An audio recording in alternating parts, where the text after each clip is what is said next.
أعوذ بالله من الشيطان الرجيم بسم الله الرحمن الرحيم إن الحمد لله والصلاة والسلام على رسول الله وعلى آله وصحبه ومن والاه رب اشرح لي صدري ويسر لي أمري واحلل عقدة من لساني يفقهوا قولي اللهم انفعنا بما علمتنا وعلمنا ما ينفعنا وزدنا علما اللهم إني أسألك علما نافعا ورزقا طيبا وعملا متقبلا آمين يا رب العالمين اللهم صل على محمد وعلى آل محمد كما صليت على إبراهيم وعلى آل إبراهيم إنك حميد مجيد اللهم بارك على محمد وعلى آل محمد كما باركت على إبراهيم وعلى آل إبراهيم إنك حميد مجيد. تو الحمدللہ آپ میں سے کچھ لوگ جو ہے وہ آج نیو ہیں جنہوں نے لاسٹ ٹائم ہمیں جوائن نہیں کیا تھا، اور باقی بہت سارے لوگ ہیں جو ابھی انشاءاللہ جوائن کر لیں گے. تو شروع سے جلدی سے سٹارٹ کرتے ہیں کہ سب سے پہلے سورہ کو بھی سٹارٹ کرنے سے پہلے بھی ہم ہمیشہ یہی بات کرتے ہیں کہ جب بھی ہم کوئی نئی چیز سٹارٹ کر رہے ہوتے ہیں تو سب سے پہلے کیا ضروری ہوتا ہے؟ اپنی نیت کی تجدید کرنا. تو ہم کوئی بھی کام کر رہے ہیں، دنیا کا کام کر رہے ہیں یا دین کا کام کر رہے ہیں، ہمیں یہی نیت ہمیشہ کیا ہونی چاہیے؟ اللہ سبحانہ و تعالیٰ کی رضا کے لیے ہم یہ کر رہے ہیں کہ اللہ سبحانہ و تعالیٰ ہمارے اس عمل سے ہم سے راضی ہو جائے. اور پھر اس کے بعد دوسری بات ہم کیا کہتے ہیں کہ اس وقت جب ہم کوئی بھی نیا کام کر رہے ہوتے ہیں، ابتدا کر رہے ہوتے ہیں، تو اللہ تعالیٰ سے جو ہے وہ سب سے پہلے تو اللہ کا شکر ادا کرنا چاہیے کہ یہ اللہ ہی کی توفیق ہے، ورنہ ہم میں سے کسی کی بھی یہ استطاعت نہیں ہے، ہمارے اندر نہ قوت ہے نہ طاقت ہے کہ ہم کوئی نیکی کر سکیں. تو اللہ کا شکر، اور اس کے بعد اللہ سے یہ توفیق مانگنی ہے کہ اللہ سبحانہ و تعالیٰ بہتری کے ساتھ احسن طریقے سے جو ہے وہ ہمیں توفیق دے کے ہم اسے مکمل کر سکیں اور ہمارے اس عمل کو قبول فرمائے. سورہ کا نام جلدی سے دیکھ لیتے ہیں. سورہ کا نام ہے سورہ نساء. تو نساء کا مطلب میں نے لاسٹ ٹائم بتایا تھا، جلدی سے کوئی بتا دے آن لائن کہ نساء کا کیا مطلب ہے.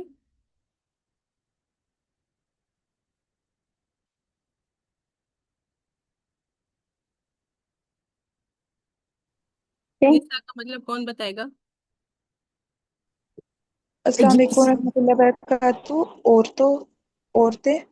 عورتیں ہی، یہ پلورل ہے، اس کا مطلب ہے ویمن. تو سورت کا جو نام ہوتا ہے وہ کس مناسبت سے ہوتا ہے کہ وہ جو ورڈ ہے اس سورت میں کہیں نہ کہیں ایک مرتبہ آتا ہے، اور ضروری نہیں ہے کہ وہ پوری سورت جو ہے وہ عورتوں جیسے یہاں نساء ہے، تو ضروری نہیں ہے کہ یہ پوری سورت جو ہے وہ عورتوں سے متعلق ہو، بلکہ اس میں کچھ احکامات ایسے آئیں گے جو عورتوں سے متعلق ہیں، لیکن اس کے علاوہ بھی دیگر احکامات یہاں پر آئیں گے. دوسری بات کیا کہ سورہ ہے مدنی. تو مدنی اور مکی سورہ میں فرق کیا ہوتا ہے؟ ہر میں رابعہ آپ بتا دیجیے جلدی سے.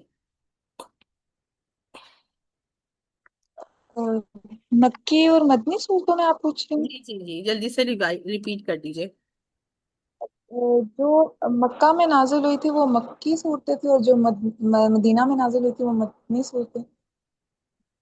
نہیں، یہی تو غلطی ہمیشہ ہوتی ہے اکثر، اور یہی جو ہے وہ ہمیں ٹھیک کرنی ہے کہ جو مکہ میں نازل نہیں ہوئی تھی بلکہ جو ہجرت سے پہلے نازل ہوئی تھی وہ مکی صورتیں ہیں.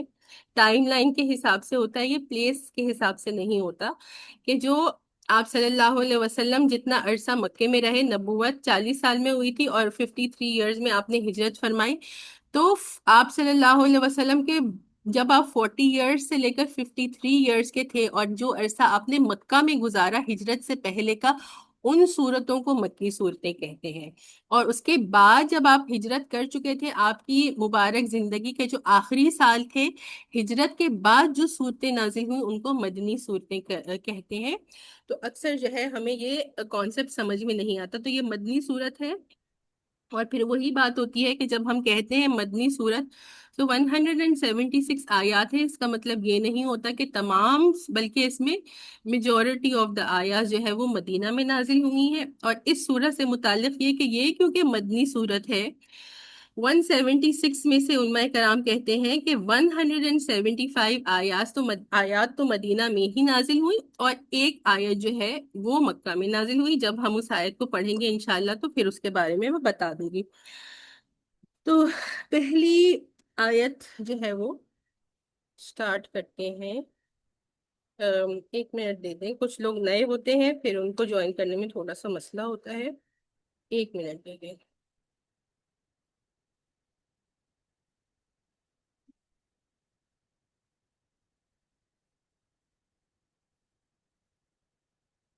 جیسے یہ نائلہ ہیں، یہ مانگ رہی ہیں آئی ڈی تو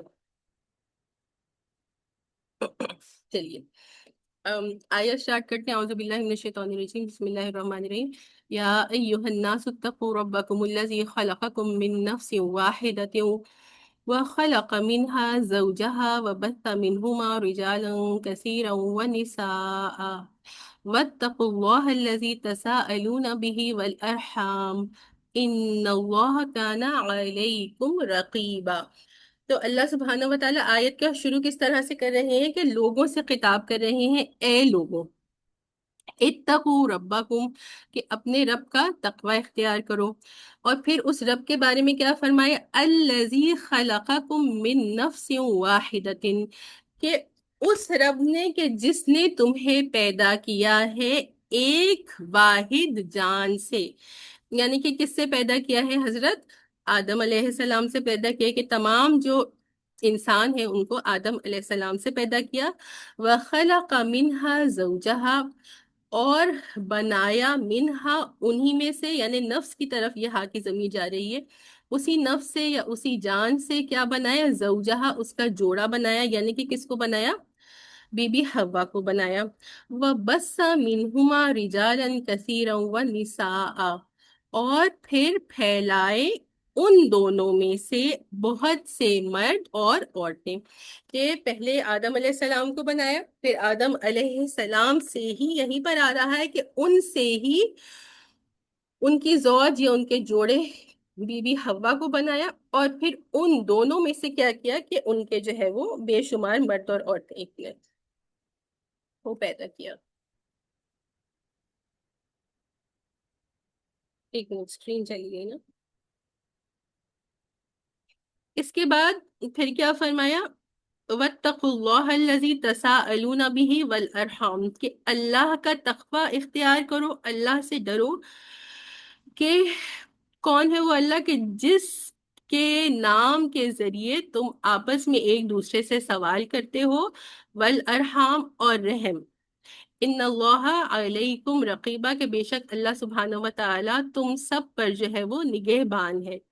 تو پہلی بات کیا ہو گئی کہ تقوی اختیار، اللہ تعالیٰ نے خطاب کس کو کیا، پورے تمام لوگوں کو، کیونکہ کبھی اللہ سبحانہ و تعالیٰ کیا کرتے ہیں، صرف ایمان والوں کو خطاب کرتے ہیں اور فرماتے ہیں یا ایھا الذین آمنو، لیکن کبھی کبھار کس طرح سے خطاب فرماتے ہیں کہ یا ایھا الناس، تو یہاں تمام لوگوں کو خطاب کر کے کہا کہ اپنے رب کا تقوی اختیار کرو، اور سب سے پہلی بات کیا کہی کہ آدم علیہ السلام کو بنایا، اور اس کے بعد ان سے ان کی بیوی حوا کو بنایا۔ تو یہ اسٹیبلش کرنے کا مقصد کیا تھا کہ جتنے بھی لوگ ہیں، جتنے بھی انسان ہیں، وہ کس سے پیدا کیے گئے ہیں، وہ آدم علیہ السلام اور حوا سے، کہ تم سب کے ماں باپ تو آدم اور حوا ہی ہیں، تو تم آپس میں کیا ہوتے ہو، تمہارا رشتہ ان کے ذریعے بنتا ہے کہ تم آپس میں برابر ہو، کیونکہ آدم علیہ السلام اور حوا ہی کی اولاد ہو۔ تو سب سے پہلے یہ بات اسٹیبلش کروا دی کہ تم آپس میں ایک دوسرے کے ساتھ کیا ہو، برابر ہو۔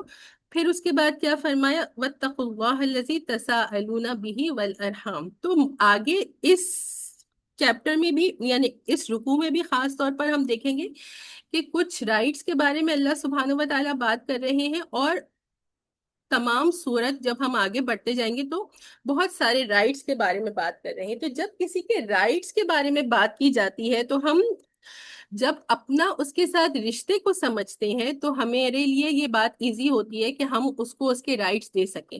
جب ہمارا کسی کے ساتھ کوئی کنیکشن نہیں ہوتا تو پھر ہم کہتے ہیں ہمارا اس کے ساتھ تعلق کیا ہے، تو ہم اس کے ساتھ بھلائی کیوں کریں گے، ہم اس کو اس کے حقوق کیوں دیں۔ تو اس لیے سب سے پہلے یہ بتا دیا گیا کہ تم سب جو ہے وہ آدم اور ان کی بیوی حوا ہی کی اولاد ہو، اور اس کے بعد پھر ان کے رائٹس کے بارے میں بات کی جا رہی۔ اور پھر اگلی بات کیا تھی کہ اللہ کا تقوی اختیار کرو جس کے ذریعے تم آپس میں ایک دوسرے سے سوال کرتے ہو۔ تو عربوں کا یہ طریقہ خاص طور پر تھا کہ وہ کیا کیا کرتے تھے، تو جب آپس میں ایک دوسرے سے کوئی ہیلپ ان کو چاہیے ہوتی تھی تو وہ اللہ سبحانہ و تعالیٰ کا جو ہے وہ ان کو واسطہ دیا کرتے تھے کہ اللہ کے واسطے تم میری یہ ہیلپ کرو، یا میں اس مشکل میں ہوں، تم مجھے اس مشکل سے نکالو۔ تو یہی ہے کہ اس اللہ کا تقوی اختیار کرو کہ جب تمہیں مشکل ہوتی ہے تو تم آپس میں ایک دوسرے سے اسی کے نام کے ذریعے سوال کرتے ہو۔ والارحام، تو ارحام کا ویسے لٹرل مطلب کیا ہوگا؟ اور قرابت داری یا رشتہ داری۔ تو عربوں کا دوسرا طریقہ یہ بھی ہوا کرتا تھا، ویسے ہم بھی ایسے کرتے ہیں نا، مشکل میں ہوتے ہیں تو اللہ کا واسطہ دیتے ہیں کہ اللہ کے واسطے میرے ساتھ یہ بھلائی کرو یا میری یہ ہیلپ کرو۔ اور دوسرا کیا ہوتا ہے، عربوں کا بھی یہ طریقہ تھا اور ہم بھی اسی طرح سے کرتے ہیں، والارحام کے قرابت داری یا رشتہ داری کا جو ہے وہ واسطہ اور تعلق تو دیتے۔ تو یہی بات ہے والارحام اور قرابت داری کا، کہ تمہارا کیا طریقہ ہے جب تم کسی مشکل میں، کسی مصیبت میں آتے ہو، ایک دوسرے سے مدد کا سوال کرتے ہو تو تم اس قرابت داری، اس رشتہ داری کا واسطہ دیتے ہو۔ اور دوسرا پھر اس کی تفسیر کیا ہو جائے گی؟ اس کی دوسری تفسیر یہ ہوگی والارحام کی، کہ اور تقوی اختیار کرو رحم سے، یعنی کہ قرابت داری، اپنے رشتہ داروں سے صلہ رحمی کرو، کہ ان کے ساتھ جو ہے تمہارے جو حقوق ہیں ان کے تمہارے اوپر ان کو ادا کرو۔ اور پھر جب دو باتیں یہ کہہ دی گئیں تو اس کے بعد خاص طور پر جب تقوی کے بارے میں بات کی جا رہی ہے تو پھر اس کے بارے میں کیا فرمایا کہ ان اللہ کان علیکم رقیبا، کہ بے شک اللہ سبحانہ و تعالیٰ تم پر نگہبان ہے، کہ اللہ تمہارا نگہبان ہے، اور جو کچھ بھی تم کرتے ہو اللہ سبحانہ و تعالیٰ اس کو دیکھتا ہے، وہ جانتا ہے کہ تم کیا کرتے ہو اور کیسے کرتے ہو۔ ٹھیک ہے، آیا نمبر 2 کر رہے ہیں۔ وَآتُوا الْيَتَامَى أَمْوَالَهُمْ وَلَا تَتَبَدَّلُوا الْخَبِيثَ بِالطَّيِّبِ، اور دو یتیموں کو ان کے مال، وَلَا تَتَبَدَّلُوا الْخَبِيثَ بِالطَّيِّبِ، اور مت بدلو اچھے مال کو برے مال سے۔ ابھی صرف ترجمہ کر رہے ہیں، پھر اس کی تفسیر انشاءاللہ سمجھاتی ہوں۔ وَلَا تَأْكُلُوا أَمْوَالَهُمْ إِلَىٰ أَمْوَالِكُمْ، اور ان کے مالوں کو وَلَا تَأْكُلُوا أَمْوَالَهُمْ، اور ان کے مالوں کو مت کھا لو إِلَىٰ أَمْوَالِكُمْ، اپنے مالوں سے، إِنَّهُ كَانَ حُوبًا كَبِيرًا، کہ بے شک کہ یہ کیا ہے، ایک بہت بڑا گناہ ہے۔ تو یہاں پر کیا ہوتا تھا کہ یتیموں کو، ہمارے معاشرے میں بھی اسی طرح سے ہوتا ہے ویسے تو، اللہ سبحانہ و تعالیٰ نے جو آیات نازل کی تھی تو وہ اس معاشرے کے مطابق تھی، لیکن آج بھی ہم دیکھتے ہیں تو یتیموں سے ہمارے معاشرے میں کتنی ان کی حق تلفی کی جاتی ہے، اور کچھ یتیم ہوتے ہیں، اور یتیم ویسے کس کو کہتے ہیں، جلدی سے کوئی ریمائنڈ کروا دیں، کہ شریعت کے حساب سے جیسے انگلش میں تو ہم آرفن کہتے ہیں جس کے ماں باپ دونوں نہیں ہوتے ہیں نا، لیکن شریعت کے حساب سے یتیم کون ہے؟ جی آگے آ جائیے، قریب آ جائیے، اتنی دور سے۔ جن کے والد نہیں ہوتے۔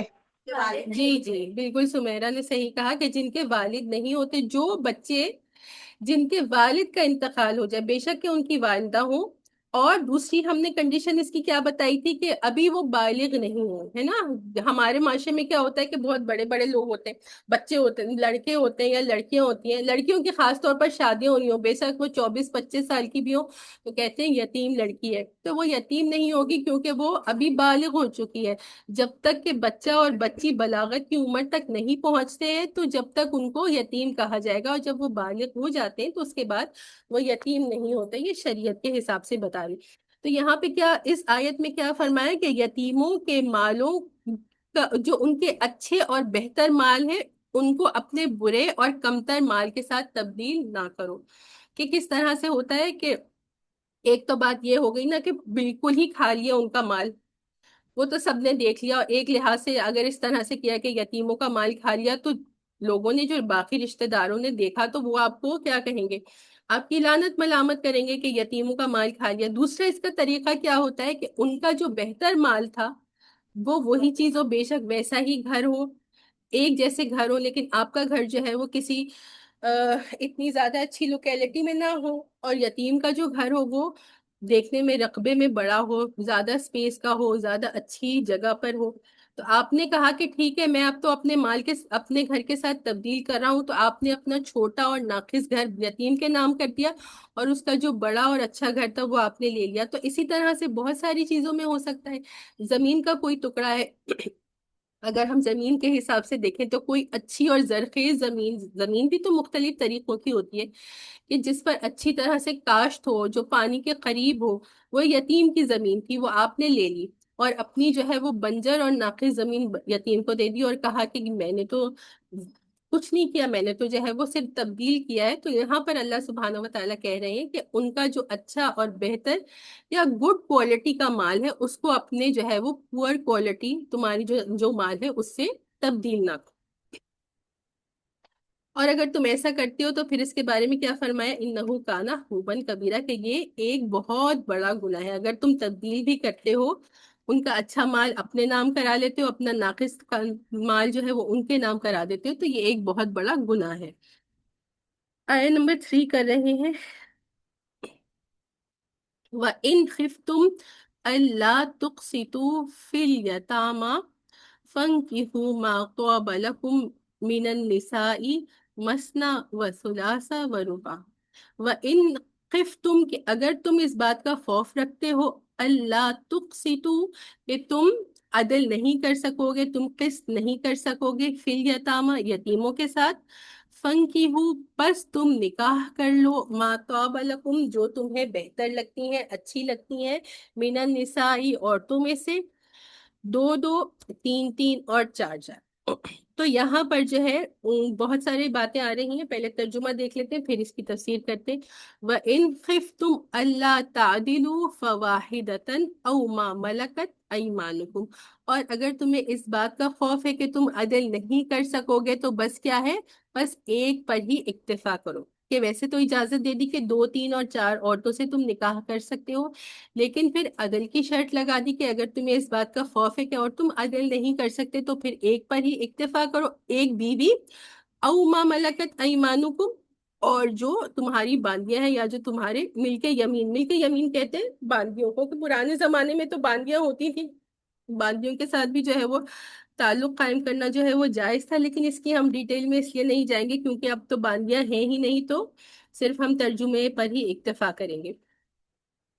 تو ایک ہی سے، اگر تمہیں اس بات کا خوف ہے کہ تم بیویوں کے ساتھ عدل نہیں کر سکتے تو ایک ہی پر اکتفا کرو اور پھر اپنی باندیوں کے ساتھ، ذالک ادنی الا تعولوا، یہ اس بات کے زیادہ قریب ہے کہ تم جو ہے وہ بے انصاف ہی نہ کرو، کہ اگر تمہاری صرف ایک ہی بیوی ہوگی تو جو کچھ بھی تمہارا ہے وہ تم اس بیوی کو دو گے، اور پھر تمہارے لیے یہ بات اس لیے اس بات کے قریب ہے کہ اب تم بے انصافی نہیں کرو گے، کہ اگر ایک سے زیادہ بیویاں ہوں تو پھر ان کے ساتھ عدل کرنا ہے، اور عدل کرنا تو کوئی آسان نہیں ہے کہ ہر چیز میں آپ کو عدل کرنا ہے، تو انسان کے لیے ایسا عدل کرنا جو ہے وہ کام تو مشکل ہے۔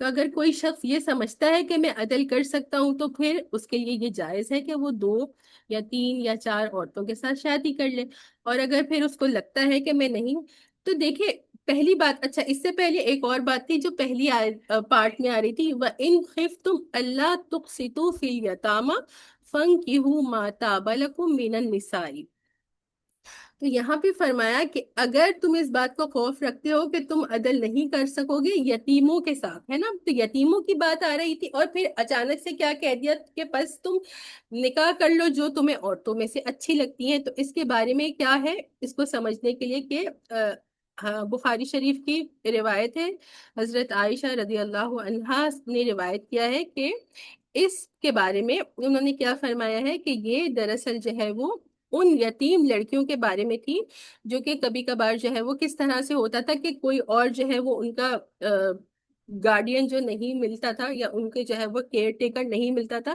تو ان کے جو ہے وہ سرپرستی کس کے حوالے کر دی جاتی تھی، ان کے تایا زاد یا چچا زاد بھائی کے حوالے کر دی جاتی تھی، اور اس صورت میں پھر وہ کیا کرتے تھے کہ وہ ان سے نکاح کر لیتے تھے۔ کس وجہ سے نکاح کر لیتے تھے؟ سب سے پہلے تو وہی مال کی محبت میں، کہ اگر ابھی تو ہم جو ہے وہ گارڈین ہیں، ابھی تو ہم جب تک بچیاں چھوٹی ہیں تو ہم ان گارڈین شپ ہمارے پاس ہے، ہم گارڈین ہیں اور ہمارے پاس ان کا مال ہے، لیکن ہم نے ان کا جو ہے وہ نکاح کسی اور کے ساتھ کر دیا، تو نکاح کرنے کے بعد یہ چلی جائیں گی اور جب یہ جائیں گی تو اپنا مال بھی لے جائیں گی، تو ان کا مال جو ہے وہ ہمارے ہاتھ سے نکل جائے گا۔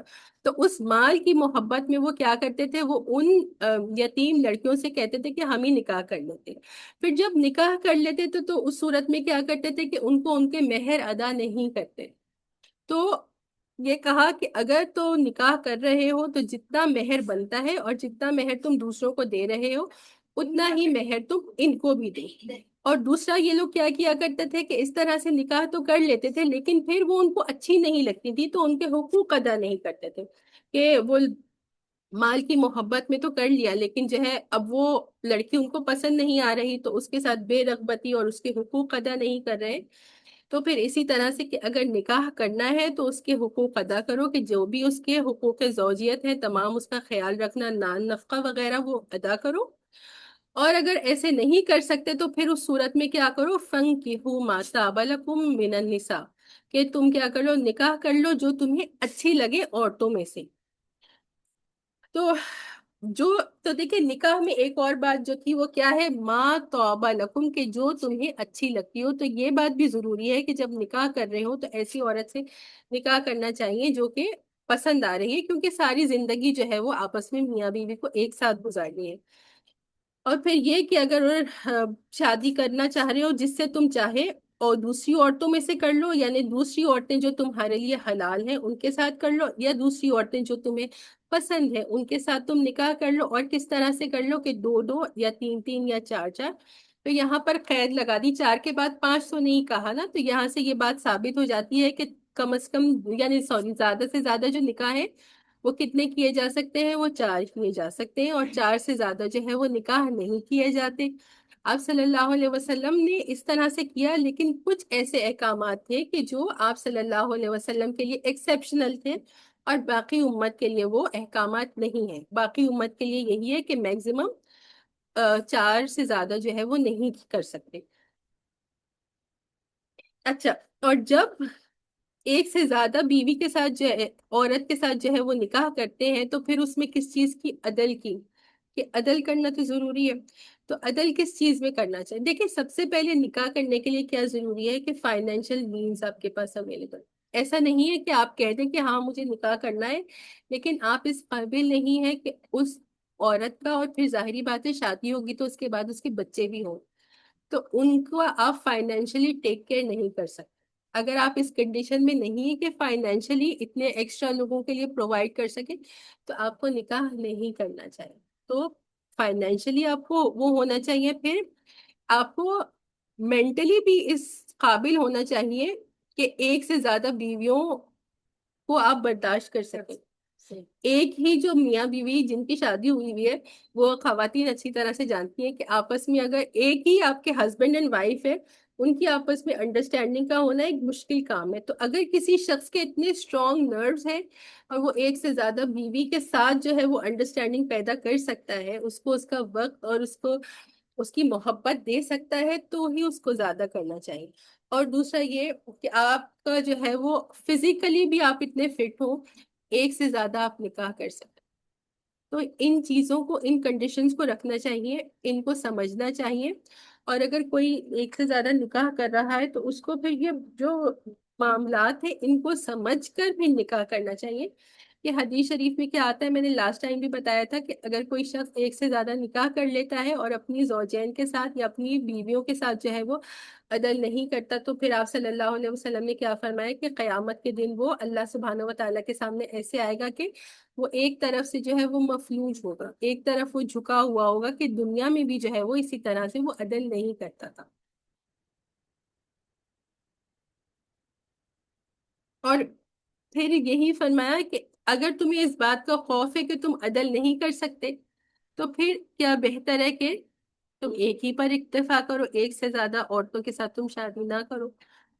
تو یہی بات ہے کہ اللہ سبحانہ و تعالیٰ جانتے ہیں، اس وجہ سے ہی یہ بات کہہ دی کہ یہ جو ہے عدل کرنا کوئی آسان کام نہیں، عدل کرنا تو بہت مشکل کام ہے۔ تو اگر کوئی کر سکتا ہے، عدل کرنا بھی اتنا ہی پاسبل ہوگا کہ جتنا کہیں نہ کہیں تو کمی بیشی رہ جاتی ہے، لیکن ہم کیا دیکھتے ہیں، ہم نے معاشرے میں جو دیکھا ہے، ہمارے معاشرے میں دوسری شادی کرنا کتنا معیوب سمجھا جاتا ہے. ہم کوئی اچھا سمجھتے ہیں شادی کرنا، اگر کوئی دوسری شادی کر لیتا ہے تو ہم کیسے دوسرے شخص کو دیکھتے ہیں کہ بہت بڑا گناہ کر لیا اس نے. تو اس کا سب سے بڑا ریزن کیا ہے؟ اس کا سب سے بڑا ریزن یہی ہے کہ ہم ہندوؤں کے ساتھ رہے نا اتنے سال، تو ہندوؤں میں ایک سے زیادہ نکاح نہیں تھا، وہ ایک ہی نکاح کرتے ہیں. اب ان کے ساتھ رہتے رہتے ہماری مینٹیلٹی بھی یہ ہو گئی. اور دوسری بات یہ ہے کہ خاص طور پر جب ہمارے یہاں سب کانٹیننٹ کے انڈو پاک کے مرد ایک سے زیادہ شادی کرتے ہیں تو وہ بالکل بھی عدل نہیں کرتے. ہمارے معاشرے میں جب ہم دیکھتے ہیں ایسی مثالیں کہ جن لوگوں نے ایک سے زیادہ شادیاں کر لی، تو ہم ان کی کیا مثال دیکھتے ہیں کہ ایک ہی بیوی کے اور اس کے بچوں کے ساتھ جو ہے وہ انوالو ہو گیا، اور دوسری بیوی اور بچوں کو جو ہے وہ بالکل ہی بھول گئے اور ان کے ساتھ بہت برا سلوک ہو رہا ہے. ایسے سب نے ایگزامپلس اپنی زندگی میں دیکھی ہیں. تو عدل ہمارے جو مرد ہیں وہ نہیں کرتے، تو اس وجہ سے بھی جو ہے اس کو زیادہ معیوب سمجھ لیا جاتا ہے. اچھا، جو یہاں پر جو ہے وہ بات کی جا رہی، ایک بات میں نے نہیں بتائی کہ اس زمانہ نزول، ہم نے کہا نا کہ مدنی صورت ہے، لیکن زمانہ نزول بھی جو ہے وہ بہت امپورٹنٹ ہوتا ہے کہ یہاں پر جو ایک سے زیادہ، ایک تو یتیموں کے بارے میں یہاں پر بات ہو رہی ہے، آگے بھی یتیموں کے بارے میں بات ہوگی، اور ایک سے زیادہ عورتوں کے ساتھ نکاح کرنے کے بارے میں بھی جو بات ہو رہی ہے. تو یہ کب ہو رہی ہے کہ اس صورت کا جو یہ مدینہ کے ابتدائی دور میں، کہ کچھ آیات کے بارے میں کیا کہا جاتا ہے کہ وہ جنگ بدر کے بعد نازل ہوئی تھی، اور باقی چند آیات خاص طور پر یہ والے جو احکامات ہیں یہ کب نازل ہوئے؟ یہ جنگ احد کے بعد نازل ہوئے تھے. کہ احد میں جنہوں نے میرے ساتھ الحمدللہ پچھلی صورت کی ہے سورہ آل عمران، تو اس میں ہم نے دیکھا تھا کہ احد میں کیا ہوا تھا، کتنے صحابہ جو ہے وہ شہید ہو گئے تھے. 70 صحابہ شہید ہو گئے تھے. ایک چھوٹی سی سوسائٹی تھی، اور اس چھوٹی سی سوسائٹی میں سے بھی اگر 70 صحابہ شہید ہو جائے، ان کے شہید، وہ تو شہید ہو گئے، ان کو جو درجات ملنے تھے اللہ سبحانہ و تعالیٰ کے پاس، اس کے بارے میں ہم نے کافی بات کی، لیکن ان کے شہید ہونے کی وجہ سے کیا ہوا، بہت سارے بچے یتیم ہو گئے اور بہت ساری عورتیں جو ہیں وہ بیوہ ہو گئی. تو اس مسئلے کے حل میں پھر اللہ سبحانہ و تعالیٰ نے اس بات کی اجازت دی. اچھا، عربوں کا کیا رواج تھا؟ عربوں کا یہ رواج تھا کہ وہ جتنا ہی ان کا دل چاہتا تھا شادیاں کرتے تھے. ایسی کچھ روایات حدیث شریف میں بھی آتی ہیں کہ ایک صحابی تھے، ان کا نام میں بھول گئی ہوں، لیکن ان کا کیا تھا کہ ان اسلام جب تک وہ نہیں لائے تھے زمانہ جاہلیت میں ان کی 10 بیویاں، وہ اسلام لے آئے اور ان کے ساتھ ان کی 10 کی 10 بیویاں بھی مسلمان ہو گئی. تو اب کیا ہوا، یہ حکم تو آ چکا تھا کہ میکسیمم 4 ہو سکتی ہیں. تو پھر آپ صلی اللہ علیہ وسلم نے انہیں حکم دیا کہ ان میں سے جو تمہیں 4 پسند ہیں وہ تم رکھ لو، اور باقی بیویوں کو تم طلاق دے کر آزاد کرو. تو انہوں نے اسی طرح سے کیا.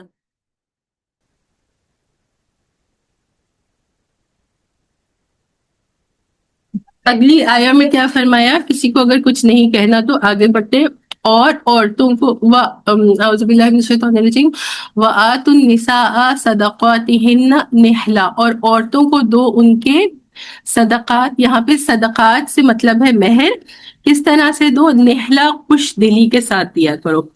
فَإِن تِبْنَ لَكُمْ عَنْ شَيْءٍ مِّنْهُ نفساً فَكُلُوهُ هَنِيئًا مَرِيئًا، اور اگر وہ خود اس کا کچھ حصہ خوش دلی سے چھوڑ دے تو اب خوشگواری کے ساتھ اور مزے سے اسے کھاؤ. کہ اگر وہ عورت، کہ تم نے، تمہارے اوپر تو سب سے پہلے کیا ہے کہ تمہارے اوپر یہ لازم ہے کہ کیا کرو، تم عورتوں کو ان کے صدقات کا ہے. صدقہ، ہم لاسٹ ٹائم بھی میں نے کہا تھا کہ صدقے کو ہم کیا سمجھتے ہیں، کتنا برا سمجھتے ہیں کہ صدقہ جو ہے نا، لوگ کہتے ہیں، غریب بھی ہوتے ہیں کہ ہم صدقہ نہیں لیں گے.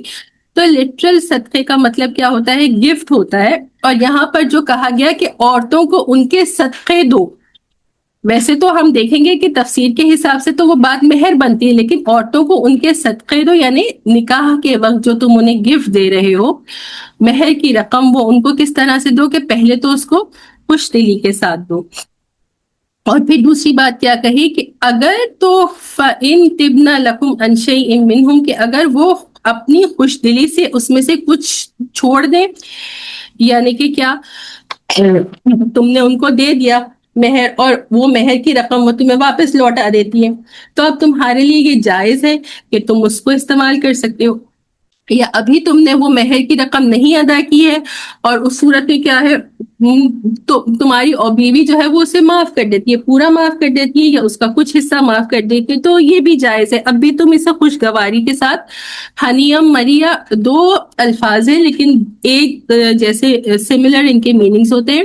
ایک مطلب اس کا کیا نکلتا ہے، کوئی ایسی چیز کہ جو آپ نے اپنی محنت سے نہیں کمائی، وداؤٹ این ایفرٹ آپ کو مل جاتی۔ کچھ چیزیں تو ایسی ہوتی ہیں کہ ہم محنت کرتے ہیں تو اسے ہم کماتے ہیں یا ہماری محنت کا وہ بدلہ ہوتے ہیں، لیکن کچھ چیزیں ایسی ہوتی ہیں کہ بغیر محنت کے مل جاتی ہیں۔ تو یہی کہا جا رہا ہے کہ اگر بیوی تمہارا مہر معاف کری تو ایسی ہے کہ بغیر محنت کے تمہیں وہ مل گیا۔ مریا ایسی چیز کو کہا جاتا ہے جو کھانے میں خوشگوار ہو، مزیدار ہو۔ تو اس طرح سے اگر وہ تمہیں دے رہی ہیں تو بغیر کسی کراہت کے بلکہ خوشی خوشی تم کھا لو۔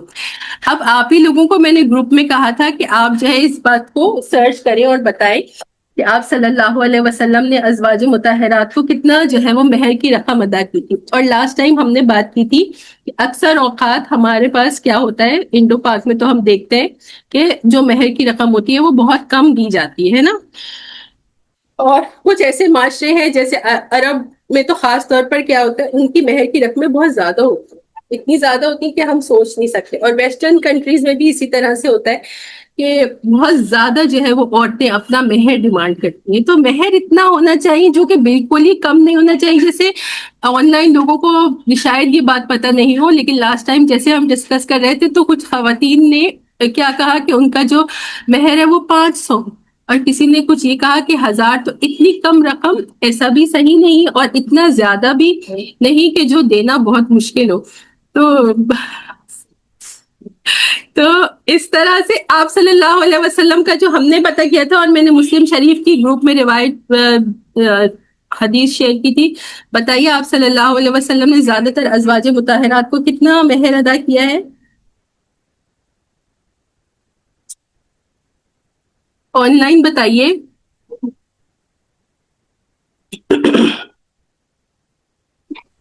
500 dirham. 500 درہمز۔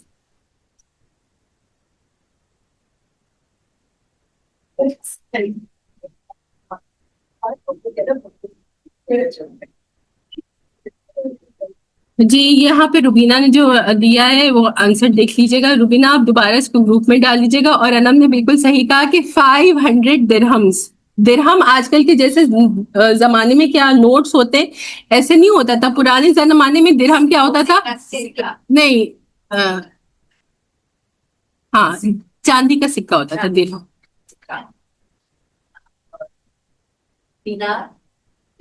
دینار سونا، امی درہم کی بات کریں نا، دینار کی بات کریں۔ دینار جیسے آج کے زمانے کے میں پیپر نوٹس ہوتے ایسے نہیں، بلکہ وہ چاندی کے سکے ہوتے تھے۔ تو 500 سلور کوئنز آپ صلی اللہ علیہ وسلم نے زیادہ تر امہات المومنین کو دیا۔ تو ہر بات میں جب ہم کہتے ہیں کہ یہ چیز سنت کے مطابق ہوتی ہے، یہ چیز سنت کے مطابق ہوتی ہے، تو مہر دیتے وقت خاص طور پر ایسے بھی لوگ جو بہت دیندار بنتے تو مہر دیتے وقت پھر وہ سنت کہاں چلی جاتی ہے، اس کو تو بھول جاتے ہیں۔ آپ میں سے کسی نے بھی نہیں اس سے پہلے یہ بات سنی ہوگی کہ آپ صلی اللہ علیہ وسلم نے اس زمانے میں 500 سلور کوئنز جو ہے وہ امہات المومنین کو مہر دیا۔ تو اس سنت کو بھی تو فالو کیجیے۔ اچھا دوسری بات ہم نے کیا کی تھی، ہم یہ بات کر رہے تھے کہ جب شادی ہوتی ہے تو شادی میں ان باتوں کو سمجھنا بہت ضروری ہے، خاص طور پر اتنے سارے الحمدللہ آج ہمارے ساتھ جو آن لائن پارٹیسپینٹس ہیں۔ ابھی میں آپ لوگوں کے نام بھی دیکھ لیتی ہوں کہ کون کون ہے آج ہمارے ساتھ۔ تو شادی کو ہم نے کتنا کمپلیکیٹ بننا کر دیا ہے نا، لیکن شادی کتنی سمپل ہے کہ شادی میں کیا ہے کہ سب سے پہلے تو نکاح ہے۔ تو نکاح میں نے لاسٹ ٹائم بھی ایکسپلین کیا تھا کہ نکاح میں کیا ہوتا ہے، ایجاب و قبول ہوتا ہے کہ جو جس کی شادی ہو رہی ہے یا جو دلہا ہے اور دلہن کی طرف سے اس کا ولی، یا زیادہ تر وہ ولی کون ہوتا ہے، اس کا باپ ہوتا ہے، تو وہ آپس میں صرف سوال جواب کرتے ہیں کہ جن میں سے جیسے لڑکے نے کہا کہ میں نے آپ کی بیٹی کو جو ہے اپنے نکاح میں لیا، اور لڑکی کے باپ نے یا لڑکی کے ولی نے کہا کہ میں نے اپنی بیٹی کو یا میں نے اپنی بہن کو تمہارے نکاح میں دیا، تو ایسے کرنے کو، سوال جواب کرنے کو کیا کہتے ہیں؟ ایجاب اور قبول کہتے ہیں۔ اس ایجاب و قبول کو اگر دو مسلمان عاقل بالغ گواہوں کے سامنے جو ہے وہ ایجاب و قبول کر دیا جائے تو نکاح جو ہے وہ ہو جاتا ہے۔ تو یہی دو شرائط ہیں نکاح ہونے کی، کہ ایجاب و قبول کرنا اور دو گواہوں کا ہونا، تو اس سے آپ کا نکاح ہو گیا۔ یہ کیا دو چیزیں ہو گئی؟ یہ فرض ہو گئی۔ اب اگر ایجاب و قبول نہیں کیا تو نکاح نہیں ہوگا۔ اگر گواہ موجود نہیں تھے، صرف دو لوگوں نے آپس میں ایجاب و قبول کر لیا کہ میں نے اپنی بیٹی کو، آپ کی بیٹی کو دیا، اور آگے سے ولی نے کہا کہ میں نے دیا، اب یہاں پر گواہ موجود نہیں تھے تو یہ فرض تھا، اب بھی نکاح نہیں ہوگا۔ تو اگر یہ چیزیں دو موجود ہوتی ہیں تو نکاح ہو جاتا ہے۔ ایک بات ہو گئی، یہ بات سمجھ میں آ گئی۔ اس کے بعد کیونکہ یہاں پہ مہر کی بات ہو رہی ہے تو مہر کیا ہے؟ مہر واجب ہے۔ کہ لیٹ سپوز جب نکاح ہو رہا تھا، ویسے تو ہم اکثر ہمارے پاس کیا ہوتا ہے؟ ڈاکیومنٹیشن ہوتی ہے، پہلے سے ہم سب ڈاکیومنٹ کر لیتے ہیں، ڈیسائیڈڈ ہوتا ہے کہ اتنا مہر ہوگا۔ لیکن لیٹ سپوز کسی نے جو ہے وہ کہا نہیں ڈیسائیڈ کیا، بس صرف نکاح ہو گیا، تو بعد میں بھی کیا ہوگا کہ اس کو جو ہے وہ مہر کی رقم ادا کرنی ضروری ہے۔ وہ بعد میں وہ رقم ادا کرے گا، وہ مہر مثل کے مطابق، کہ جتنا اس لڑکی کے فادر کی سائڈ سے دیکھا جائے گا کہ اس کی جو فادر کی سائڈ سے کزنز ہیں یا پھپھیاں ہیں، ان کا جتنا مہر تھا اس حساب سے اس کو اس کا مہر دے دیا جائے گا۔ تو دوسری چیز یہ ہو گئی کہ مہر کا ہونا واجب ہے۔ اور پھر اس کے بعد جو ہے وہ دو سنتیں ہو جاتی ہیں کہ آپ صلی اللہ علیہ وسلم جب خطبہ نکاح دیا کرتے تھے تو اس وقت 4 آیات مبارکہ کی تلاوت کرتے تھے۔ ایک تو سورہ آل عمران کی آیا ہے، اس میں بھی تقوی کا ذکر ہے، اور پھر اس سورت کی جو ہے جو پہلی آیت ہے جس میں اللہ کا تقوی کا ذکر ہے، یا ایھا الناس اتقوا ربکم، اور 2 آیات مبارکہ سورہ احزاب سے جن میں بھی تقوی کا ذکر ہے ان کی تلاوت کرتے تھے۔ تو اس کی تلاوت کرنا یا اسے پڑھنا وہ سنت سے ثابت ہے۔ اور پھر ایک اور سنت کیا ہے جو آپ سب کو پتہ ہے؟ جلدی سے بتائیے، ایک اور سنت کیا ہے شادی کی جو سب کو پتہ ہے لیکن جب پوچھتی ہو تو جب بھول جاتی؟ ولیمہ ہے، ولیمہ۔ ولیمہ، بالکل صحیح کہہ رہی ہے سمیرہ، ولیمہ ہے۔ تو ولیمے کو بھی کرنا، اور ولیمہ، اور جب بات کرتے ہیں سنتوں سے تو ہمارے رسول اللہ صلی اللہ علیہ وسلم نے کتنی سمپلسٹی سے، انشاءاللہ کبھی موقع ملے گا تو اس کے بارے میں تھوڑی سی ڈیٹیل سے بات کریں گے، ابھی تو اتنی زیادہ ڈیٹیل میں بات نہیں کر سکتے، لیکن آپ صلی اللہ علیہ وسلم نے بہت سمپلسٹی سے کیا ہے، ایسے بھی سادگی سے کیا ہے۔ ایسا بھی وقت ہوا ہے جیسے حضرت میمونہ کے بارے میں مجھے یاد ہے کہ وہ آپ صلی اللہ علیہ وسلم نے جب ان سے نکاح کیا تو وہ ولیمہ کیسا تھا کہ آپ صلی اللہ علیہ وسلم نے صحابہ کرام سے کیا کہا کہ تم لوگوں کے پاس جو کچھ بھی کھانے کے لیے ہے، فتح مکہ کے بعد یہ ہوا تھا تو میں بتا دوں جس کو تھوڑا بہت سمجھ بات آتی ہے، تو جو کچھ بھی جس کے پاس ہے وہ لے آئے۔ تو صحابہ کرام کے پاس جو کچھ موجود تھا وہ انہوں نے دستر پر رکھ دیا، اور آپ صلی اللہ علیہ وسلم کے پاس جو کچھ بھی تھا آپ صلی اللہ علیہ وسلم بھی لائے اور اس کو دستر پر رکھ دیا اور کہا کہ اس میں سے کھا لو، اور اس طرح سے جو ہے وہ آپ صلی اللہ علیہ وسلم نے وہ دعوت ولیمہ کی۔ تو اس سے کیا پتہ چل رہا ہے کتنی سمپلسٹی سے۔ اور جو سب سے لیوش آپ کا ہوا تھا، سب سے زیادہ جو لیوش ولیمہ تھا وہ کس کا تھا؟ زینب بنت جہش کا ولیمہ تھا۔ تو اس میں آپ صلی اللہ علیہ وسلم نے خاص طور پر کیا کیا تھا کہ بکری کو جو ہے وہ قربان کیا تھا، اور پھر اس کا جو ہے وہ کھانا پکوایا تھا اور صحابہ کرام نے کھایا تھا۔ تو وہ بھی کیا تھا، وہ ایک ہی بکری یا شاید 2 بکریاں، یاد نہیں، لیکن بس ایسا واٹ ایور جو ہے انسان کے لیے پاسبل وہ افورڈ کرے۔ ہم نے جو ہے وہ چیزوں کو کتنا مشکل جی یہ بالکل صحیح کہہ رہی ہیں سائمہ، یہی میں آپ کو بتانا چاہ رہی ہوں۔ بالکل یہ جن لوگوں کے پاس کچھ بھی نہیں ہوتا وہ اپنی بیٹیوں کی شادیاں، ایک تو جو ہے ایک اس سے کیا پتہ چل رہا ہے، بیٹی والی پر ہم نے اس معاشرے میں کتنا بوجھ ڈال دیا ہے۔ حالانکہ بیٹی والے پر جو میں نے آپ کو بتایا اس میں کوئی خرچہ تھا بیٹی والوں کی طرف سے نہیں تھا نا۔ اب آج کے حساب سے بھی اگر ماں باپ اپنی خوشی سے کچھ ڈیلی یوز کا سامان بیٹی کو دینا چاہ رہے ہیں وہ تو ویسے بھی دیتے ہیں۔ اگر ہم ایک جگہ سے دوسری جگہ لیٹ سپوز 1 مہینے کے لیے کہیں رہنے بھی جاتے ہیں تو اپنے ساتھ اپنا سامان لے کے جاتے ہیں، وہ ضرورت کا سامان لڑکی اپنے ساتھ لے جائے تو وہ اس میں کوئی مذائقہ نہیں ہے، لیکن لاکھوں کا فرنیچر جو ڈیمانڈ کیا جاتا ہے یہ کوئی ماں باپ کی ذمہ داری نہیں. لڑکا اس قابل ہوگا تو آپ اس کا نکاح کرتے ہیں، وہ اس قابل نہیں ہے تو یہ تو مجھے بالکل فقیر پنا لگتا ہے کہ جو ہے وہ لسٹیں دے دی جاتی ہیں فقیروں کی طرح. جیسے فقیر مانگتے ہیں تو آج کے زمانے میں کیا ہوتا ہے، شادی کے وقت لسٹ دے دی جاتی ہے، اور جو ہے ہم نے خود ہمارے اپنے ساتھ ایسا ہوا ہے کہ بتا دیا جاتا ہے ہمارے پاس تو یہ رواج ہے، ہمارے پاس تو یہ رواج. آپ کا کون سا رواج ہے جو شریعت اسلامی سے بھی زیادہ بڑھ کر ہے؟ تو اتنے جو لوگ، اور افسوس کیا ہوتا ہے کہ وہ لوگ کرتے ہیں جو بظاہر کہتے ہیں کہ ہم بہت جو ہے وہ سنتوں کو فالو کرنے والے، ہم بہت جو ہے وہ اسلامی خاندان سے، ہم بہت جو ہے وہ احکامات ماننے والے. تو بڑی افسوس کی بات ہوتی ہے کہ پھر یہاں پر آپ کہاں سنتیں بھول جاتے ہیں.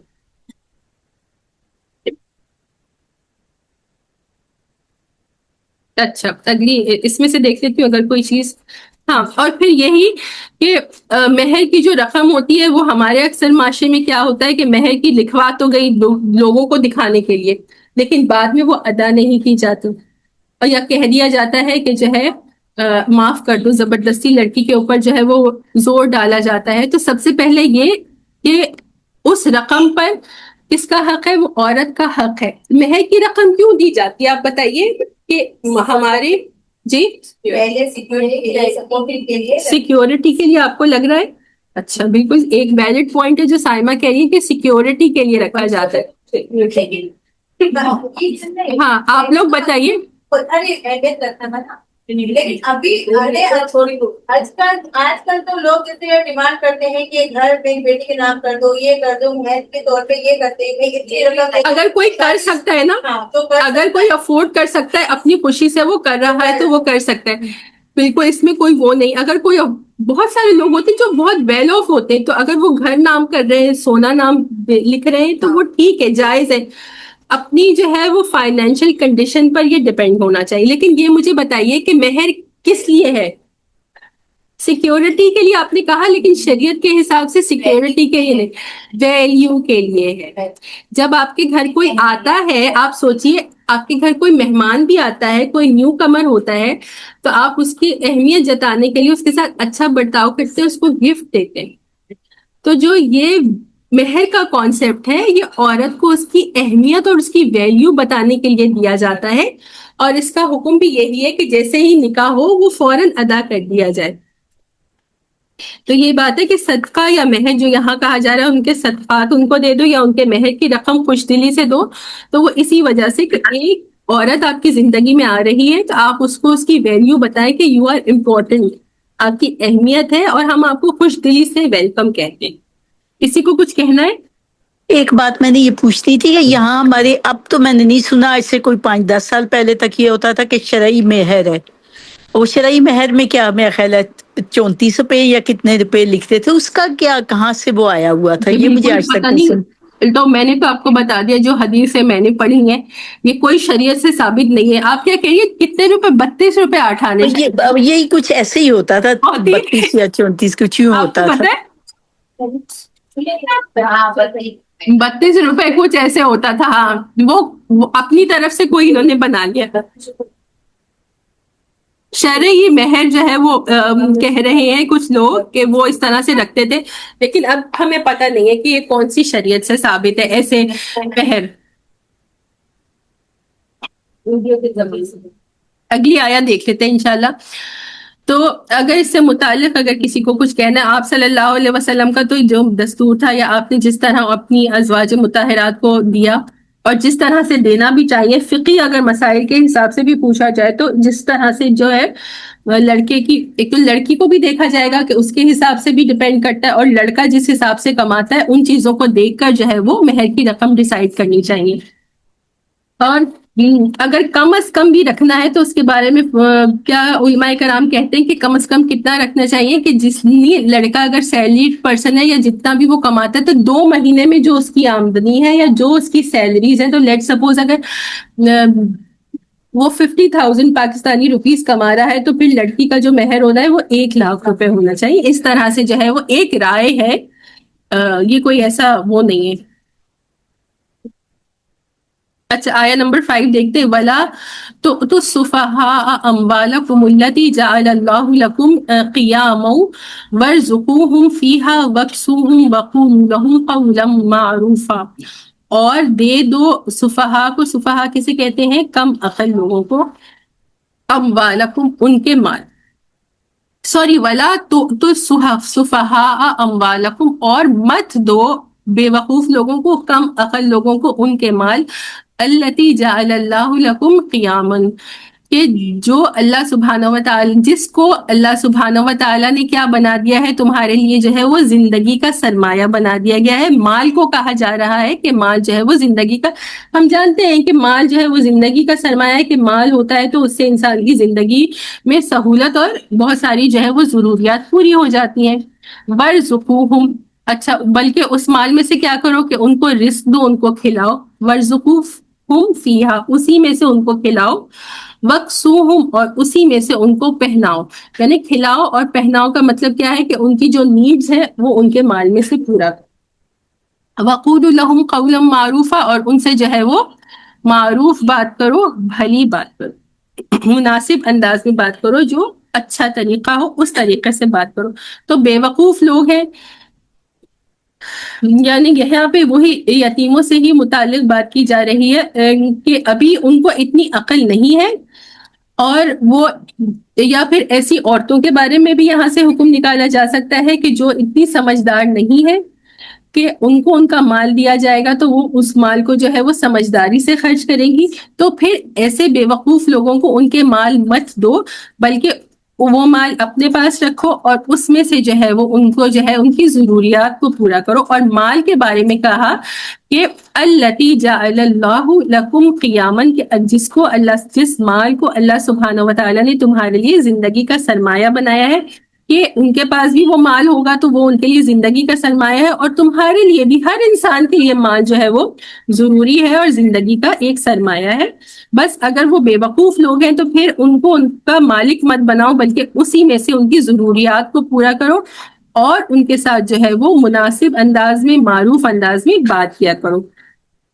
اب جو یتیم ہے ان کو ان کے مال کب دے دیے جائیں اس کے بارے میں آیت میں آ رہا ہے وَابْتَلُوا الْيَتَامَ حَتَّى إِذَا بَلَغُوا النِّكَاحَ، کہ امتحان لو یتیموں کا یہاں تک کہ وہ نکاح کی عمر تک پہنچ جائیں. تو نکاح کی کیا عمر ہوتی ہے؟ ویسے تو جیسے جی بلوغت، ہاں تو آپ دیکھیں نا، بلوغت سے تو کر سکتے ہیں، پاسبل ہے، لیکن آج کل لڑکا کب بالغ ہو جاتا ہے؟ 15 سال میں ہے نا میکسیمم، یا 15 سے 16 سال میں. اس سے پہلے ہاں چلے 13-14 سال میں، کیونکہ مجھے اتنا اندازہ نہیں ہے. اچھا تو لیٹ سپوز کہ راؤنڈ آف لے لیتے ہیں 14-15 سال کا. ہاں آج کل اچھا ہاں 9-10 سال لڑکیوں کا مجھے اندازہ ہے، کیونکہ میں پڑھاتی تھی. ہاں 7 سال میں، یا اللہ، جی 7 سال میں 7 سال، سبحان اللہ، میں بھی سن کے شوق ہوئی تھی. 7 سال میں وہ بچی بالغ ہو گئی تھی. سبحان اللہ. اور آپ سے 9 سال کی بچیوں کو تو میں نے خود دیکھا ہے، کیونکہ میں بہت گرلز اسکول میں پڑھاتی تھی، تو ہمارے سامنے بہت سارے انسیڈنٹس ہو جاتے تھے. 9 سال کی 4th کلاس میں بچیاں کو پیریڈز آ جاتے تھے. 7 سال کی بھی بچی بلوغت میں، سبحان اللہ، میں نے کہا بچی ہوتی ہے. بالکل. اور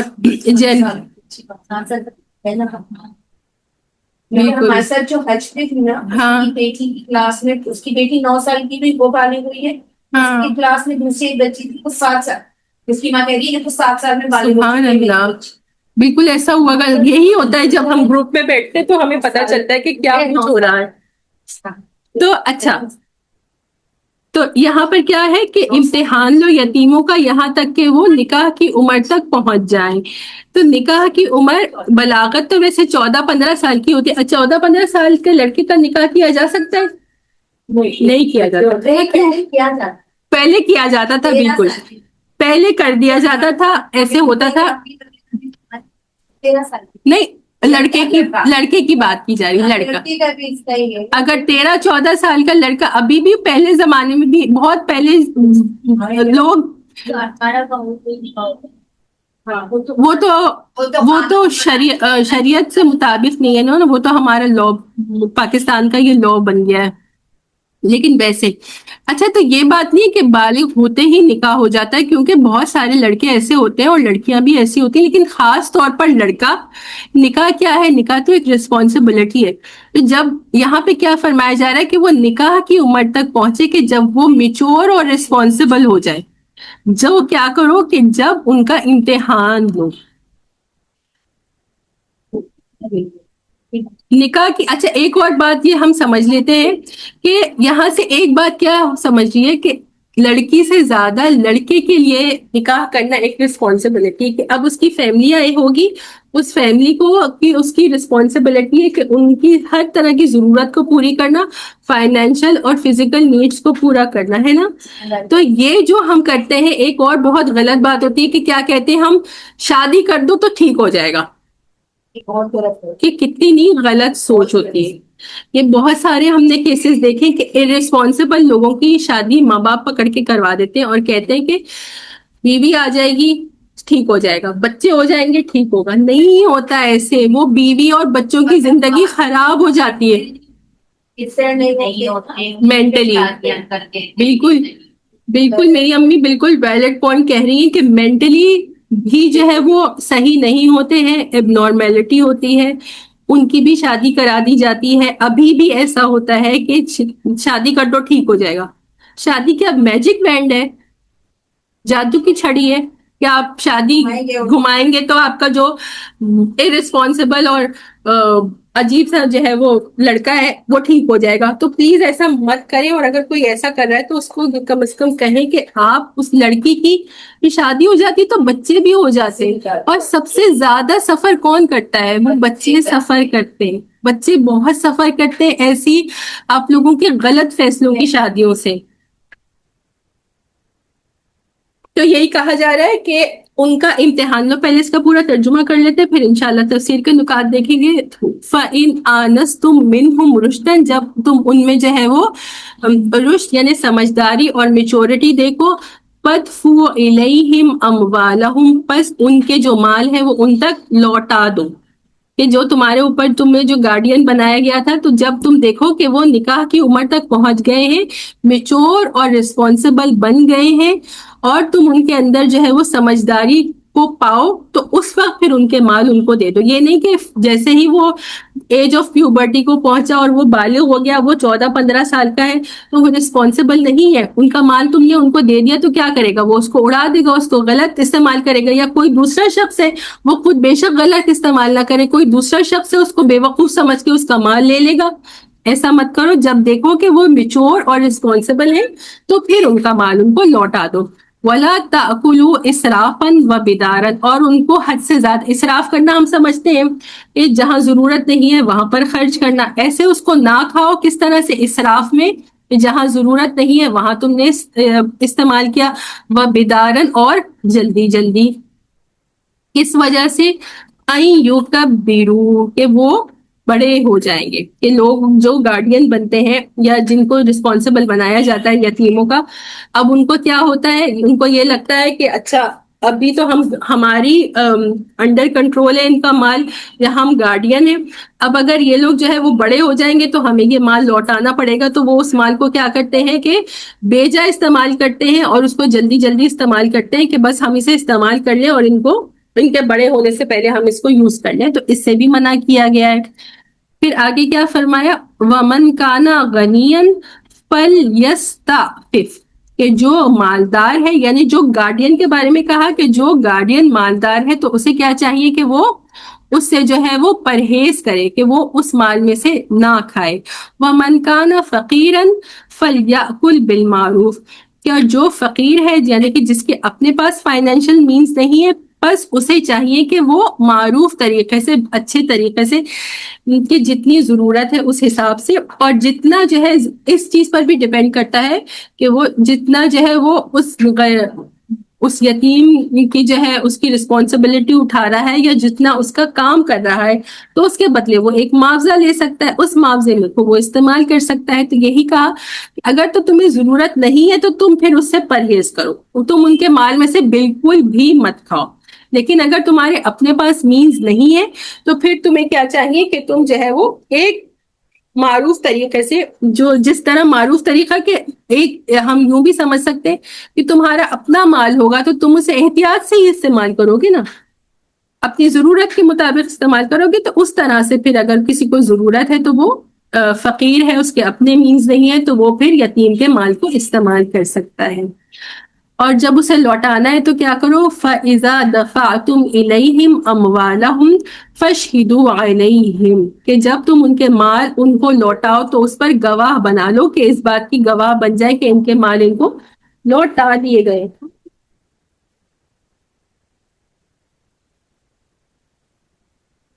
وَكَفَى بِاللَّهِ حَسِيبًا، اور اللہ سبحانہ وتعالیٰ جو ہے وہ کافی ہے حسیبہ، حساب کتاب لینے کے، کہ دنیا میں تو تم جو ہے جو بھی کرو، جس طرح سے بھی ان کا مال جو ہے وہ استعمال کرو، آخر میں کیا فرما دیا کہ اللہ سبحانہ وتعالیٰ کافی ہے حساب کتاب لینے کے اعتبار سے، کہ جو بھی تم کرو گے اس کا آخرت میں تمہیں اللہ سبحانہ وتعالیٰ کو حساب کتاب دینا ہوگا. یہاں تک ہم نے لاسٹ اس میں کیا تھا. آگے یہی نئی جو ہے وہ آیات مبارکہ آ رہی ہیں. یہاں پہ تھوڑا سا ذکر ہوگا انہیریٹنس سے، وراثت سے متعلق، اور اگلا جو رکوع ہوگا انشاءاللہ اس میں پھر اس کے ڈیٹیل میں احکامات آئیں گے.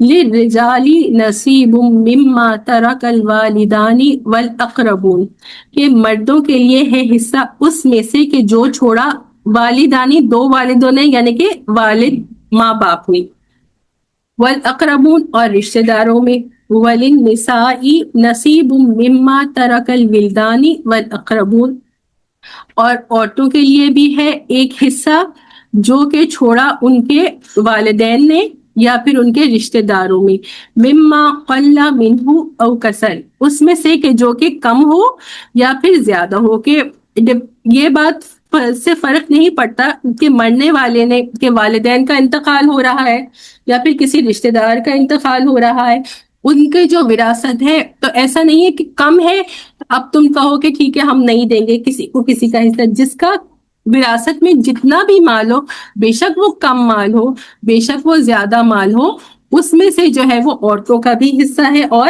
مردوں کا بھی حصہ ہے. تو اسلام سے پہلے کیا ہوتا تھا کہ جو حصے ہوتے تھے وہ کس کو ملتے تھے؟ وہ صرف مردوں کو ملا کرتے تھے، اور عورتوں کو جو ہے وہ ان کے جو ہے وہ حصے نہیں ملا کرتے تھے. تو یہاں پر یہ کہا گیا کہ دونوں کے لیے بھی جو ہے وہ حصہ ہے انہیریٹنس میں سے، کہ جب والدین مر جاتے ہیں اور رشتہ دار مر جاتے ہیں تو اس کے بعد وارث کون بنتے ہیں؟ مرد بھی وارث بنتے ہیں اور عورتیں بھی وارث بنتی ہیں. اور اس چیز سے فرق نہیں پڑتا کہ مرنے والے نے انہیں کتنی وراثت چھوڑی.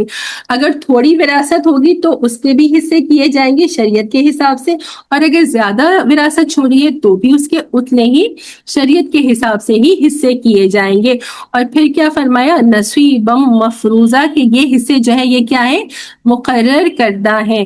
کہ شریعت نے، اللہ سبحانہ وتعالی نے جو ہے قرآن میں، اور کچھ چیزیں جو ہے وہ قرآن میں نہیں آتی تو وہ حدیث سے بات پتہ چلتی ہے کہ ہر رشتہ دار کا جو ہے وہ حصہ کیا ہے؟ وہ مفروضہ ہے، وہ اللہ سبحانہ وتعالی کی طرف سے مقرر کردہ ہے، تو اس کو وہ مقرر کردہ حصہ ہی ملے گا. اچھا یہاں پر ہم دیکھ لیتے ہیں کہ کیا ہوتا ہے کہ جب کوئی مرتا ہے تو اس کے بعد جو ہے وہ کچھ لوگ ہوتے ہیں کہ جو اس کے وراثت کے ان کو حصے ملتے ہیں. تو وہ حصے کس طرح سے ملتے ہیں؟ کچھ رشتہ دار ایسے ہوتے ہیں کہ ہر حال میں ان کو وراثت کا حصہ ملنا ہے. ان کو ہم کیا کہیں گے؟ کہ پرائمری انہیریٹرز کہیں گے، کہ ہر حال میں ان کو ان کا حصہ مل رہا ہے. تو وہ کون ہوتے ہیں کہ ہر حال میں سب سے پہلے کیا ہوتا ہے؟ آپ کی جو زوجین، ہاں اولاد ہے، بالکل اولاد کو تو ملتا ہے ہی، اور ہم اکثر دیتے بھی ہیں، لیکن اس کے علاوہ کیا ہوتا ہے کہ زوجین کو بھی ملتا ہے. اگر شوہر مر گیا ہے تو اس کا حصہ بیوی کو ملے گا، اور اگر بیوی مر گئی ہے تو اس کا حصہ جو ہے وہ شوہر کو ملے گا. اور اس کے علاوہ جو پرائمری انہیریٹرز ہیں ان میں کون آتے ہیں؟ والدین آتے ہیں. کہ مرنے والے کے اگر ماں باپ تھے زندہ، مرنے والا ماں ہے یا باپ ہے یا دونوں ہیں، تو ہر حال میں ان کا بھی جو ہے اس پراپرٹی میں سے یا اس انہیریٹنس میں سے ضرور حصہ ہوگا. اب پھر اگر ان میں سے کوئی نہیں ہے، کسی آگے ہم کنڈیشنز دیکھیں گے، اس کے بعد پھر کیا آ جاتا ہے؟ پھر سیکنڈری انہیریٹرز آ جاتے ہیں. تو سیکنڈری انہیریٹرز میں کون آ جاتے ہیں؟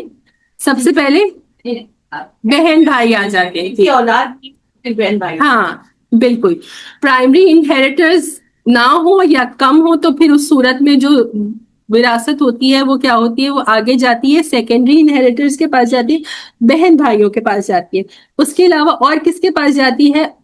اگر اس کے اپنے اولاد نہیں ہے, یعنی پہلے اولاد تھی لیکن اولاد کا انتقال ہو گیا اور ماں یا باپ کا بعد میں انتقال ہوا, اور جو اولاد مر گئی تھی اس کے جو ہے وہ بیٹوں کو دیکھا جائے گا کہ پوتے اور پوتیاں ہیں, تو وہ پھر پوتے اور پوتیوں کو اس وراثت میں سے حصہ ملتا ہے, نواسے نواسیوں کو کبھی بھی نہیں ملے. کچھ شریعت مطلب کچھ کنڈیشنز ایسی ہوتی ہیں کہ بیٹا تھا تو لیکن وہ مر گیا, جیسے دادا زندہ ہے اور باپ مر گیا جیسے بچے کا, ہاں دادا ہے باپ مر گیا تو دادا جو ہے وہ بیٹے کا حصہ اچھا پوتے کو ملے گا لیکن وہ کنڈیشنز کے ساتھ ملے گا. یہ میں آپ کو بتا رہی ہوں نا, یہ جو پوتے اور پوتیاں ہیں یہ سیکنڈری انہیریٹنس ہے. انشاءاللہ اس کے بارے میں نیکسٹ ویک پورا ڈیٹیل میں یہ بتاؤں گی. ابھی صرف یہ بتا رہی ہوں کہ کچھ جو ہے وہ پرائمری انہیریٹرز ہوتے ہیں اور کچھ سیکنڈری. ہاں چاچا وغیرہ ہوں گے تو پوتے پوتے کو نہیں ملے گا, بالکل چاچا بالکل بھی. یہ اور کیسز انشاءاللہ بات کریں گے. چاچا وغیرہ اگر ہوتے ہیں تو وہ اگر اپنے بچے ہوتے ہیں نا, اپنے آپ کے مرنے والے کے اپنے بچے ہیں تو اس کے اپنے بچے جو ہے وہ بلاک کر دیں گے اور آگے جو ہے اس کے گرینڈ چلڈرن کو یعنی پوتے پوتیوں تک وہ پھر نہیں پہنچے گا. اگر بیچ میں سے یہ بلاکرز ہٹ گئے کہ لیٹ سپوز ایک ہی بیٹا تھا یا دو بیٹے تھے, لیٹ سپوز خدا نہ خواستہ کسی کے ساتھ ایسا ہوا یا ایک بیٹا ایک بیٹی تھے لیکن کسی وجہ سے ایسا پاسبل ہے دونوں کا انتقال ہو گیا, تو اب کیا ہوگا کہ پوتے پوتیوں تک تو انہیریٹنس جائے گی لیکن نواسے نواسیوں تک نہیں جائے گی. انشاءاللہ اگلے اس میں جو ہے یہ بہت ڈیٹیل ہے اور پھر وہی بات ہے کچھ حد تک ہی ہم سمجھ سکیں گے کہ آپ لوگوں کو تھوڑی سی بات سمجھ میں آ جائے انہیریٹنس سے ریلیٹڈ, لیکن پوری ڈیٹیلز ہم کبھی بھی نہیں پڑھ سکتے کیونکہ ایک پورا یہ بہت ڈیٹیل ہوتی ہے. بھی اگر ہوتی ہے تو پھپھی کا جو وراثت ہوتی ہے وہ اگر پھپھی کی اپنی کوئی اولاد نہیں ہے اور بھائی بہن نہیں ہے کوئی تو بھتیجوں کو ملتا ہے, بھتیجوں کو نہیں ملتا. ہاں بھتیجوں کو ملتا ہے, بھتیجوں کو نہیں ملتا. جی بالکل, یہ تو یہ ایک بہت ہی ریئر کیس ہوتا ہے. ہاں لیکن ایسا ہوتا ہے, آپ کے شاید کسی ساتھ ایسا ہوا. 8-10 آیتیں کرنی انشاءاللہ, تھوڑا سا اور دیکھ لیتے. وَإِذَا حَضَرَ الْقِسْمَةَ أُولُو الْقُرْبَى وَالْيَتَامَى وَالْمَسَاكِينِ فَارْزُقُوهُم مِّنْهُ وَقُولُوا لَهُمْ قَوْلًا مَّعْرُوفًا. اور جس وقت جو ہے اور جب میراث تقسیم کی جائے, میراث کی تقسیم کرنے کا وقت ہو تو پھر رشتہ دار یتیم اور مسکین لوگ آ جائیں تو ان کو بھی اس میں سے کچھ دے دو اور اس سے مناسب انداز میں بات کرو. کبھی کبھی اور ایسا ہوتا ہے اور گاؤں وغیرہ میں ایسا زیادہ ہوا کرتا تھا, وراثت کی جب تقسیم ہو رہی ہوتی ہے تو کچھ غریب رشتہ دار وغیرہ آ جاتے ہیں. وہ کیا ہوتے ہیں کہ وہ ان کا وراثت میں کوئی جو ہے وہ حصہ نہیں ہوتا. تو یہاں پر یہ کہا جا رہا ہے کہ اگر تو جتنے وارث ہیں یعنی جن کو ملنا ہے ان سب کا اس پہ اتفاق ہے تو ان غریب جو لوگ ہیں اور جو یتیم ہیں رشتہ دار ہیں لیکن وہ کیا ہے ان کا حصہ نہیں بنتا, تو اس میں سے کچھ نہ کچھ سب کی رضامندی سے ان کو دے دو. یہ ایک اچھا طریقہ ہے.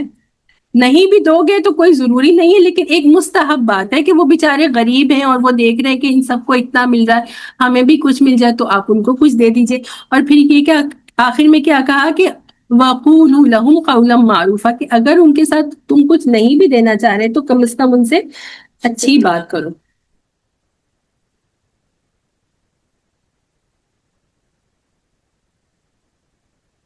وَلْيَخْشَ الَّذِينَ لَوْ تَرَكُوا مِنْ خَلْفِهِمْ ذُرِّيَّةً ضِعَافًا خَافُوا عَلَيْهِمْ, اور چاہیے ان لوگوں کو کہ اگر وہ چھوڑ جائیں اپنے پیچھے اپنے کمزور اولاد کو, خَافُوا عَلَيْهِمْ, اور ان کے لیے ان کو خوف ہو. تو یہاں پر کہا جا رہا ہے کہ جو تم برتاؤ کرتے ہو یتیموں کے ساتھ, اور اس کے لیے کیا کہا جا رہا ہے کہ اپنے آپ کو وہاں پر امیجن کر کے دیکھو کہ کیا ہے. وَلْيَخْشَ الَّذِينَ, کہ لوگ ڈرنا چاہیے ان لوگوں کو کہ لَوْ تَرَكُوا مِنْ خَلْفِهِمْ ذُرِّيَّةً ضِعَافًا, کہ اگر وہ اپنے پیچھے جو ہے وہ چھوڑ کر جائیں اپنے کمزور اولاد کو, کہ تمہارے ساتھ بھی ایسا ہو سکتا ہے کہ تم بھی مر جاؤ اور اپنے پیچھے جو ہے وہ اپنی کمزور اولاد کو، اپنے بچوں کو چھوڑ کر جاؤ. جو چھوٹے بچے، نابالغ بچے، ان کو کمزور کہا گیا ہے. یہ ظاہری بات ہے کہ وہ اپنے لیے کوئی ڈیسیجن نہیں لے سکتے، اپنے لیے جو ہے وہ نکل کر جو ہے وہ معاش نہیں کما سکتے. خوف علیہم، تو تمہیں ان کے لیے ڈر لگے گا کہ اگر تم مر جاؤ، تمہارے پیچھے تمہاری اولاد رہ جائے تو تم کیا. ہر کسی کو اگر اپنے بچوں کے بارے میں جب ہم سوچتے ہیں تو ہم سوچنا بھی نہیں چاہتے کہ ہمیں اپنی اولاد سے اتنی محبت ہوتی ہے. تو اپنے آپ کو بھی اسی جگہ پہ کھڑا رکھو کہ تم مر جاؤ اور تمہارے پیچھے تمہاری اولاد رہ جائے اور تم تو ان کے لیے ڈرو گے، تو پھر دوسرے جو یتیم ہیں ان کے ساتھ بھی تو تمہیں چاہیے کہ اچھا سلوک کرو. تو یہی کہا واتقوا اللہ وَلْيَقُولُوا قَوْلًا سَدِيدًا، اور اللہ کا تقوی اختیار کرو کہ اگر تمہارے دل میں اللہ کا تقوی ہے، تم اس بات کا تمہارے دل میں پکا یقین ہے کہ میں جو بھی کر رہا ہوں اللہ سبحانہ و تعالیٰ مجھے دیکھ رہے ہیں اور پھر مجھے اللہ سبحانہ و تعالیٰ کے سامنے کھڑے ہو کر اس کا جواب دینا پڑے گا، تو پھر جو ہے وہ تم ناانصافی نہیں کرو گے. وَلْيَقُولُوا قَوْلًا سَدِيدًا، اور تمہیں چاہیے کہ تم جو ہے وہ کیا کرو، سیدھی بات کرو ان کے ساتھ، جو ہے وہ اچھی بات کرو، سیدھی بات کرو، کہ نہ تو ان کی نہ حق تلفی کرو اور نہ ہی جو ہے وہ ان کے ساتھ جو ہے وہ برا سلوک کرو. اور آج کی آخری آیت ہے، الحمدللہ پہلا رکوع ختم ہو جائے گا. ان الذین یاکلون اموال الیتامی ظلما، کہ بے شک کہ وہ لوگ جو کھا لیتے ہیں یتیموں کا مال ظلم کے طور پر، کہ ظلم کرتے ہیں اور ناحق جو ہے وہ یتیموں کا مال کھا لیتے ہیں. انما یاکلون فی بطونہم نارا، کہ بے شک کہ انہوں نے اپنے پیٹوں میں انہوں نے کیا کھایا ہے اپنے پیٹوں میں، یا اپنے پیٹوں میں کیا ڈال دیا ہے، آگ نارن، کہ انہوں نے اپنے پیٹوں کو آگ سے بھر لیا ہے. اب سوچیں، دنیا میں آپ سمجھ رہے ہیں کہ ہم نے اس کا مال کھا لیا اور ہم یتیم کے مال پر عیش کر رہے ہیں، لیکن در حقیقت اللہ اس مال کو کیا کہہ رہے ہیں کہ ان لوگوں نے تو اپنے کتنے ایک پل کے لیے اگر ہم سوچیں تو رونگٹے آ جاتے ہیں جسم پر. اور لوگ پھر ان کو پہلے تو آیتوں کا پتہ نہیں ہوتا، شریعت سے دوری، اسلام سے دوری، اور دنیا کی محبت اتنی زیادہ ہو گئی ہے کہ ہم اپنی آخرت کو ہی بھول جاتے. اور پھر انہی لوگوں کے بارے میں آخری بات کیا فرمائی اس آیت مبارکہ میں، وَيَصْلَوْنَ سَعِيرًا، اور کیا ہوگا کہ انہیں جلد ہی ایک بھڑکتی ہوئی آگ میں داخل ہونا ہو. کہ دنیا میں تو تم ناانصافی کر لو گے لیکن پھر آخرت میں تو تم اپنے آپ کو آگ سے نہیں بچا سکو گے. تو پھر کیا ہے کہ انسان کو خوف کرنا چاہیے، اور جو ہے وہ اگر ہم نے کچھ حد تک جو ہے آیات کو اللہ کی رحمت سے، اللہ کے کرم اور اس کے فضل سے جو ہے وہ آیات کو سمجھ لیا، اور ہم دیکھ رہے ہیں کہ کوئی دوسرا غلط کر رہا ہے، تو ہم اپنی طرف سے اس تک یہ اللہ کے احکامات کم از کم پہنچا دیں. اس کا رویہ تو ہم بدل نہیں سکتے، اور نہ اگر کوئی ناحق کر رہا ہے تو اس کا جو عمل ہے اس کی سزا تو اس کو ہی ملے گی، لیکن ایٹ لیسٹ ہم اس کو یہ بتا سکتے ہیں کہ نہیں کرو، ہے نا. تو ہمارا جو حق ہے وہ ادا ہو جائے گا کہ ہم نے دوسروں تک یہ بات پہنچا دی. تو اللہ سبحانہ و تعالیٰ جو ہے وہ ہم سب کو توفیق دے کہ ہم قرآن کو سمجھتے رہیں، اس پہ پہلے خود عمل کریں اور دوسروں تک پہنچانے والے بنے. تو الحمدللہ انشاءاللہ نیکسٹ اس میں جو ہے وہ پھر وراثت سے متعلق آیات ہیں، 4 آیات ہیں، بہت ڈیٹیل میں اس کو سمجھنے کی کوشش کریں گے. سبحانک اللہم و بحمدک، نشہد ان لا الہ الا انت، نستغفرک و نتوب الیک. 1 منٹ میں دیکھ لیتی ہوں کہ آج کون کون آیا ہے.